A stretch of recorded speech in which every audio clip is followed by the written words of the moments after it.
We're all human.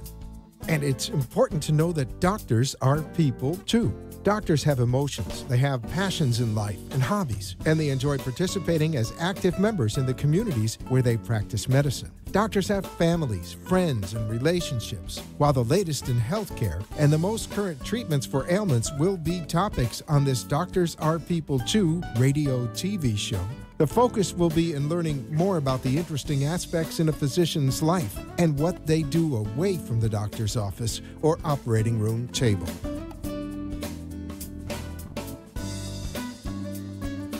Hello, South Florida, and welcome. South Florida and beyond, and globally on the iHeartRadio app. Welcome to Doctors Are People Too. Today is Red Nose Day, Thursday, May 26th. It's time to laugh, give, save a kid through the power of entertainment. We raise awareness and money to help kids who need us most at home and around the world. Red Nose Day raises money mostly through a partnership with Walgreens for kids in poverty in the U.S. and internationally, and they've raised over $1 billion globally in the last 25 years. So I just wanted to acknowledge it and raise awareness today, and I'm going to be taking the red nose off now because it kind of constricts the airflow, as you can hear. But just wanted to raise the awareness. We've got a great show today. We're going to have Dr. Courtney Spilker on the program. She's a neuropsychologist and licensed psychologist. And I'm so happy to have her, make the drive from her area of West Palm Beach where she provides care. It's a Chamber of Commerce Day here in Boca Raton. It's beautiful out, so I'm so glad she took the time to connect with us. But before we have Dr. Spilker on, just want to introduce myself. I'm David DePino. This is our third show. The first show we had Dr. Brian Bethea, cardiac surgeon with Tenet Florida and Tenet Florida Physician Services. The second show, we had Dr. David Brodner, an ENT, that's ear, nose, and throat. He's also on staff at Tenet Hospital. He's the sleep medical director at Good Samaritan Medical Center. And then tonight, we're going to have Dr. Courtney Spilker. But before that, a little bit about myself. I am a former newspaper reporter for the Sun Sentinel. I've also written for 50 other papers. I came on board to local healthcare organization 3 years ago. I'm the PR and marketing specialist there. And now I have a show that's really doing well here called Doctors Are People Too. We've increased our viewership 50% in each episode, so I'm really happy where this is going. And without further ado, I just want to introduce Dr. Courtney Spilker. Doctor, how are you? I'm good. How are you? Good. Thank you for making the drive up from the West Palm Beach area. Absolutely. It was rough. I know. Yeah, 95 can be tough. Yeah. And you were telling me you had a doctor's appointment all the way up to 5 o'clock in Palm Beach Gardens. You were able to make it here at 5:40, so I was so happy that you made it. But the drive was nice. It's a beautiful day. We got lucky. It's a wonderful day. Yeah. Yeah, because 2 days ago it was just pouring. And yeah. Beautiful. Perfect day for a long drive. Nice. Thank you. So the first question I ask to doctors is, I know you've heard this a million times. How did you get into medicine? And if you could go a little bit more on that, how did you get into neuropsychology? So I ended up in neuropsychology. It was really kind of happenstance. I was in an undergrad. I didn't know what I was going to do with myself. I switched majors repeatedly. My dad said, try psychology. Okay, Dad knows best, so I did. I ended up finally applying to grad school. In grad school, I didn't really know what my specialty was going to be, what I wanted to do. I ended up actually down at Jackson doing a neuropsychology practicum on the Rider Trauma Unit. Loved neuropsychology. Fell completely in love. It was all brain injury patients. From then on, I was sold. Completely sold. And that's Jackson in Miami? Yep. Mm-hmm. Okay, and what does a neuropsychologist do? Because we know the term, it's come into the news recently, but this isn't that very old of a field, is it? It's old, but it's not the oldest. It's not as old as traditional medicine is. Neuropsychologists, we really look at cognition, how someone is thinking, how their brain is working. While we care about the structure of the brain, we also really care about how it's working and functioning. Nice. Yeah. And why is a patient referred to a neuropsychologist? So typically my patients are referred to me when there's a question of memory disorders or is there a dementia that's happening. Sometimes after a stroke or after a traumatic brain injury, I'll see them. generally just, is there a change in my thinking? I think something's wrong. And so then that's when they come in and see me. And are they referred to by other physicians, or can a family member see this and Pretty much anyone. It depends, honestly, depends on the insurance at that point, too. Some insurances require referral. So maybe a physician, their psychologist, neurologist can refer them. Other times they can just come on in the door. So Medicare patients don't need a referral. They can just come on straight in. Okay, and I just want to break for 1 second. We have a phone number here for anyone that wants to call in and talk to Dr. Courtney Spilker. It's 1-888-565-1470, and that's how you can get on Doctors Are People, too. Dr. Courtney Spilker is on staff at St. Mary's Medical Center in West Palm Beach, and her address is 927 45th Street, so it's right there on the campus of St. Mary's, Suite 301, and her phone number is 561-623-4980. What skills and abilities, we talked a little bit about, I know you're testing these patients, but what skills and abilities will neuropsychological tests measure? So we look at the main domains of cognitive functioning, which are attention, executive functioning, visual spatial skills, language, memory. Sometimes we'll assess motor skills, fine motor skills as well. But those are the primary domains that we look at. And when is this kind of evaluation needed? If there's question of change in thinking, if someone, if you notice your family member's thinking or their memory seems a little bit different, that's really a good time to bring them on in. Or else if they've had an injury, hit their head, had a stroke, it's really helpful. So do you treat patients of all ages? You said if they hit their head, would this be someone that may have had a concussion in, a sporting accident or a car accident, all the way up to people in their... As far as severity level, yeah. Okay. So theoretically, neuropsychology sees people of all ages. I only see adults and older adults, but of all ages, absolutely. So it can range from something as minor as a concussion to something like a severe brain injury. And I know that we've talked in the past, and you've told me your areas of interest, but the most primarily is cognitive disorders and dementia. So what is a cognitive disorder, and can you name kind of some examples for the listeners? So the primary cognitive disorders that I end up working with are dementia-related disorders. Alzheimer's disease is the most common.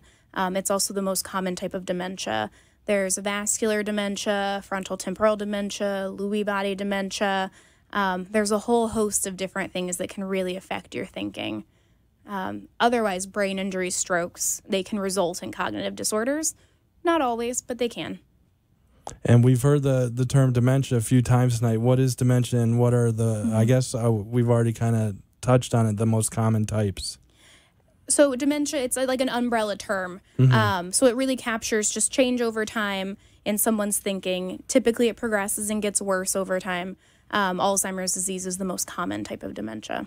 Oh, okay. I didn't know that. I'm learning something new with that. And during research, when I type in dementia to Google, because that's what we all do now as patients or prospective patients, the first thing we do is go to Google. Yep. And I saw a couple different dementias, frontotemporal dementia, and like some early signs for that. What is frontotemporal dementia? So it's where the frontal lobes and your temporal lobes, so the very front part of your brain and then the two sides, they start to atrophy a little bit. There are a number of types of frontal temporal dementia, so it can vary the initial symptoms, but typically it's a behavioral variant, so someone's behaviors start changing first. They might start acting out or acting a little strangely, spending more money, eating more food than normal, like significantly more food. So it varies, but typically behavioral changes in frontal temporal dementia. And we won't get too much into this, but I just heard something on the radio this morning about how they're studying the brain for weight loss, and maybe in the future deep brain stimulation kind of things for the brain to help people lose weight. That's interesting. I've never heard that. That's interesting. Because I guess the receptors can kind of help if certain things can make you feel full when you're hungry, kind of thing.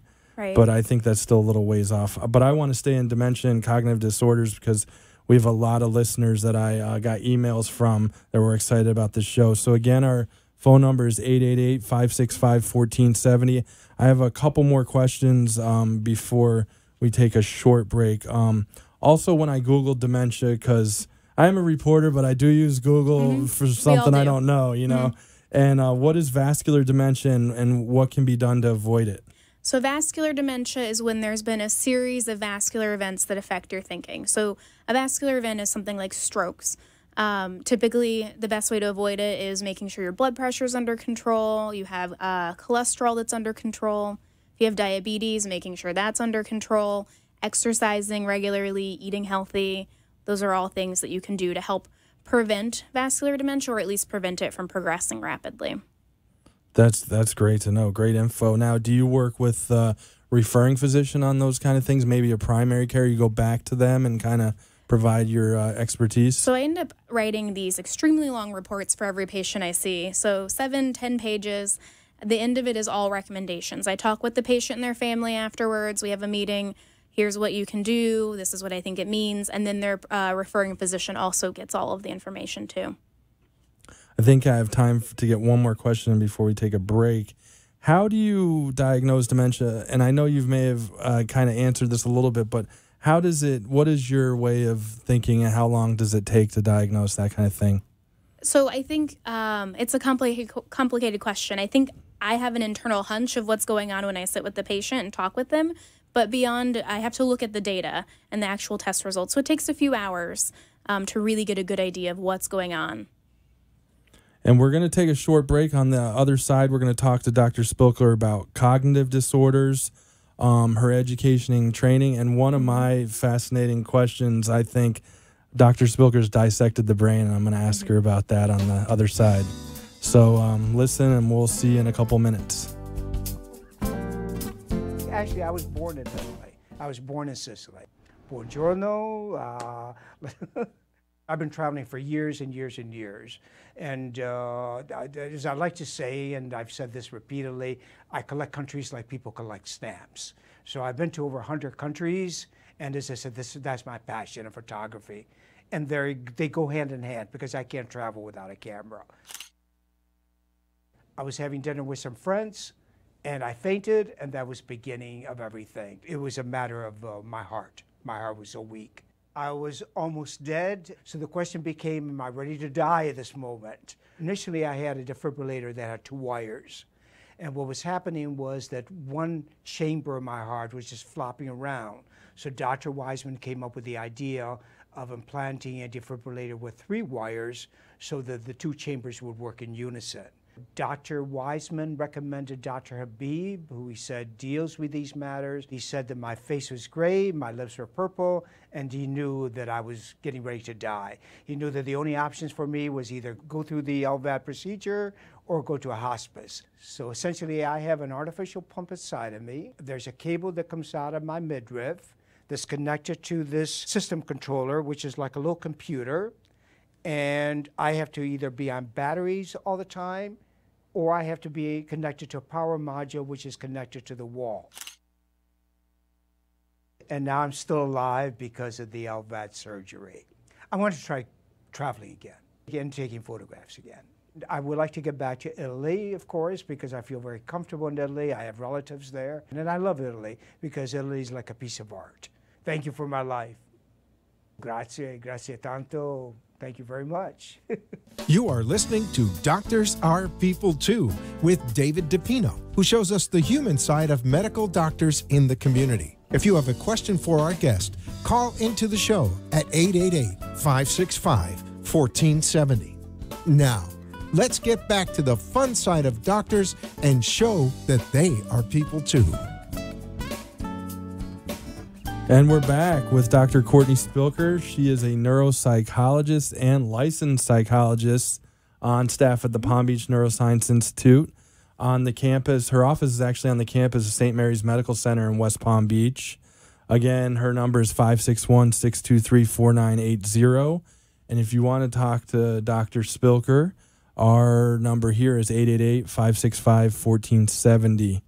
Dr. Spilker, before we took the break, we talked about how dementia was diagnosed, but I know you do a lot with cognitive disorders. So I want to ask you, can you explain some of the treatment options available for cognitive disorders? So it really depends on kind of the etiology of the cognitive disorder.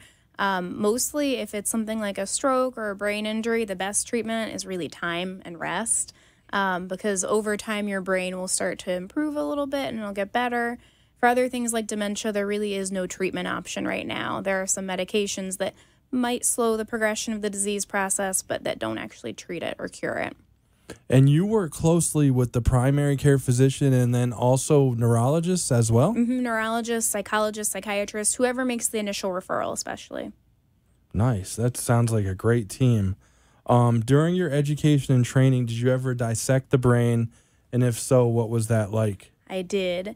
It's it's not the brain that smells, it's everything else in the lab that smells. It's fun. It's a strange experience because you realize it's someone's brain. So I think it's a really heavy experience. It's an interesting thing. It's hard to describe. We always, as people that aren't doctors are so fascinated by that, so that's a question I have to ask. And this is the second part of that question is, and I've heard this a few times, but I want to get your take on it. Does the human brain have the same consistency as tofu?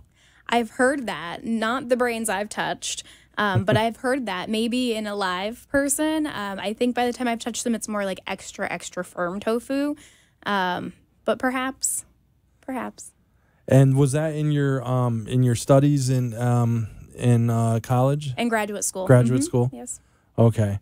So do you do any research as well with all this going on with neuropsychology? I've not done research in the last year or two, but when I was on my internship in Seattle and fellowship in Boston, we did do a lot of research, and in grad school, of course. Wow, Seattle and Boston, those must have been cool. World traveler. Cool experiences. Glad to be back in Florida. And are you a native Floridian? You said you grew up in Daytona Beach? Daytona Beach, yeah. Oh, wow. Yeah. We're rare. I'm a native Floridian, too. I'm from Jupiter. Oh, no way. Yeah. Yeah, I think there's only like far 7 between. Yeah. 7% or something. Yep. I'm sure it's growing now because a lot of people are settling here. It's a nice place to live. Don't leave. Yeah, it is. And like today, Chamber of Commerce Day, that's what I say. Is it true that we have more brain cells as a newborn baby than we will ever have again? I think it's an interesting, there are a lot of caveats to it. Perhaps true. We don't have as many good brain connections when we're a baby. So later we end up developing more connections and we don't actually need nearly as many neurons. So maybe technically true, but also misleading in a way because it's not as effective or as efficient. And that's a good point. I just went to a FAU Tech Runway where there was a bunch of startups, and one of the startups was a company that employed musicians to go and play for people with neurological disorders. And the reason why they're doing that is they say they've got the research that, by doing this, these patients can make more connections. How important is art therapy, music therapy to dementia and cognitive disorder patients? As long as it's something the patient really enjoys, it's good because it's mental stimulation. So mental stimulation, staying involved and active in things that someone really likes, those are really good for your brain. So most people like music and art. It's excellent for your brain. It's a little workout for your brain. So that's something we should be doing at any age?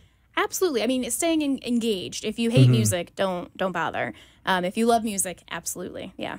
And that's more than just sitting on the couch watching a program. That's actually learning. Interacting. Yes. Okay. Yes. Interacting. That was a good point. Another thing I want to get into, this it was just answered, but a little bit more. I want to go in depth. What can a healthy adult do to keep their memory and thinking sharp? I've heard a lot about, if you work out 5 times a week, that can really help with not your cardiovascular system and weight loss, but also your brain. Are there things adults should be doing too? It's working out, eating well, limiting alcohol intake, don't do drugs. It's things we all know, but I think it's hard for a lot of people to stick with them. So yeah, keeping a good workout regimen. Not only is it good for your heart, and your lungs, it also increases blood flow to your brain, which increases oxygen to your brain. Excellent. And I'm actually taking notes there too because I'm trying to make Eat sure. well. Yeah, definitely. But not too well. Like enjoy it. And are there foods that you've found through your research and being a doctor that are really good for the brain? They say the Mediterranean diet is excellent for the brain. I think what's more important is what's bad for the brain. So heavy fried food. Don't go through the drive-through too much, even though It's hard. I do it all the time. I love French fries. Just try to reduce some things like that. Mm-hmm. And what about salmon? We hear so much about salmon in the brain. Is that really true? You said Mediterranean, so a fish-based diet. Yeah, it's got the omegas in it. Omegas, so yeah. That's the omega-3s. Is it true that the brain keeps developing all the way into your late 40s? That's what it depends too. As long as you don't have any sort of injury, it's more or less that you're continuing to create more connections. Mm-hmm. But the brain does continue to develop at least until 30s or 40s, absolutely. So you've still got, that's where we've got teenagers are still in this really vulnerable area of their brain developing too. They're adults, but they've got not so adult brains sometimes. So yeah, it continues to develop. You create new pathways. So there's still a chance I can have my brain can develop a little bit. There's always a chance. Good. I'm glad because I still have a few years left. I always throw a kind of a curveball question at the doctors and kind of ask, you go through some long days in the hospital and in the office. What do you do to get away? Do you have any hobbies, kind of things, passions in life? My husband's going to laugh at this. I love sleeping. Sleeping is by far my favorite thing to do. Reading books, watching trashy TV. To be honest, sometimes you just have to completely let go and remember, all of the little things in life. The beach, swimming. Mm-hmm. Yeah. Take advantage of what's around like you. Everybody else, yeah. And you mentioned your husband now. Are you a big sports fan, or is your husband kind of carry that in the family? My husband's a bigger sports fan, yeah. Mm-hmm. But he's a fan of all things Chicago, so White Sox, Bears, Bulls. The White Sox apparently have been doing pretty well. Everything else has been, I think, a perpetual disappointment much of his life, beyond Michael Jordan. So he's the fan. Well, Absolutely. They had a little glory there, I think, in 2005. Is the year we have the Hurricanes. I'll never forget Hurricane Wilma because I missed the World Series. It wasn't on TV. It was the Astros and White Sox. There you go. Yeah. Oh, you know what? You're right. And they did win. But I will say I have a unique tie into Chicago. My mom's from Chicago, and I grew up a Chicago White Sox fan because I played catcher, and Carlton Fisk was my favorite baseball player. The great Red Sox and Chicago White Sox catcher, but my mom was a Cubs fan. Oh, shame. Oh, and she was just so mad that I liked Carlton Fisk. And every time I went to Chicago, I asked, this is the old Comiskey Park, can you take me to Comiskey Park? And no, I'll take you to Wrigley Field. And that's it. So No. Yeah. So he's a big sports fan, and you like to read books, sleep. Yeah. Well, you mentioned sleep. How much sleep? I know you're not a sleep expert, but I know with neurology that you guys study sleep a lot. How much sleep is good to get for an adult? I mean, the typical maybe like 6 to 8 hours or so. If you sleep too much, if you're sleeping 10 plus hours a day, it's too much. Either, there's something else that's going on, or it makes you actually feel more fatigued later. So the typical 6 to 8 hours is really good. Some people can get by on less, some people on more. So it really varies. But sleeping's good. Naps are good. Everybody loves naps. Yeah, but they say not to nap longer than a certain amount of time. Right, or in the afternoon. When I nap, it's like a 3-hour nap. Oh, okay. So, but it's different for each individual it is. person, right? Yeah, I think it's really specific to what works for you, what you need. Because I heard, growing up that you should always get 8 hours of sleep, but I found what's perfect for me is exactly 7 hours on the dot. Right. If I sleep 8, I'm a little more tired the next day. If I sleep under 7, I'm also a little more tired the next day. Right. So it's really finding that balance of what works for you, and that's good. And what happens to the brain during sleep?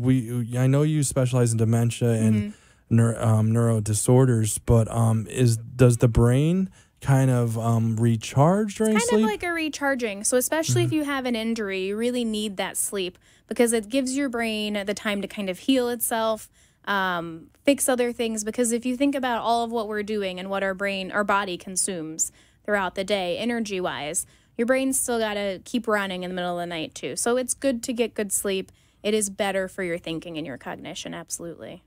I think we have a little under 2 minutes, and I can't believe how much information we've got in a short period of time from Dr. Spilker, so this has been amazing. I just want to touch on a few other things. If you ever have a psychiatric disorder, or you're wondering if a friend or family member is losing a little memory, Dr. Spilker is the one to talk to at the Palm Beach Neuroscience Institute. Can you talk a little bit about the type of psychiatric disorders you treat? So I'm not treating the disorders, but Okay. I'm looking at the cognitive effects of the disorders. So my fellowship was at McLean Hospital in Boston. It's Harvard Psychiatric Facility. It's a huge hospital. And so the gamut: depression, anxiety, schizophrenia, eating disorders, OCD, autism. So anything that can affect cognition later. In adults, though. I only see adults. And then something we've heard so much about in the last few years, traumatic brain injuries. We touched on this briefly before, but what is a traumatic brain injury? Lately, we've been just thinking about football, but this can happen in a car accident. Oh, yeah. A fall. You can be on your ladder and fall. A slip and fall in the house. Falling in the bathroom. It's hitting your head, in essence. It's hitting your head with force. And it can range from ultimately a concussion, which might have a loss of consciousness, it might not, all the way to a very severe brain injury where you're unconscious for a longer period of time. And this is serious. I actually had 2 concussions when I played football, and we used to call them obviously bell ringers, but one of them was really bad. And so you treat patients 18 and up. Yes. Yeah. So if someone has some of the kind of symptoms for a concussion, what's the approach? Should they go to their primary care physician? And then they can get a referral. Absolutely. Absolutely. I completely get it. I had 2 concussions last year, too. There are symptoms. Oh, yeah, wow. There are definitely symptoms. Yeah, and I saw double vision. I was very sick. Yeah. So if anyone has those symptoms, it's definitely a good idea to talk to Dr. Spilker. Absolutely. Dr. Spilker, thank you so much for making the drive down here. And again, everyone can check Dr. Spilker out on pbni.com.